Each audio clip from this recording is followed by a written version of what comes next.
DSG şanzımanlardaki basınç tüpünün, teknik adıyla akümülatörün gevşek olması, ciddi mekanik sorunlara yol açabilir. Bu parça, şanzıman içerisindeki yağ basıncını dengeli tutmakla görevlidir. Eğer tüp gevşekse, öncelikle yağ sızıntısı yaşanır ve bu durum, şanzıman içerisindeki hidrolik basıncın düşmesine neden olur. Basınç düştüğünde, mekatronik ünitesi doğru çalışamaz. Bu da aracın vites geçişlerinde vuruntu yapmasına, vites değişimlerini kaçırmasına veya belirli viteslerde kararsız kalmasına sebep olur.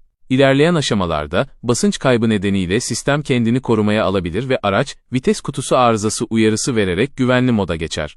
Bu durumda vites kutusu artık vites değiştiremez hale gelebilir. Ayrıca, gevşeklikten dolayı oluşabilecek yüksek titreşimler, tüpün dişli yuvasına da zamanla zarar verebilir, bu da daha maliyetli onarımlara yol açar. Bu yüzden gevşeklik fark edildiği anda mutlaka uzman bir şanzıman ustasına başvurulmalı ve doğru tork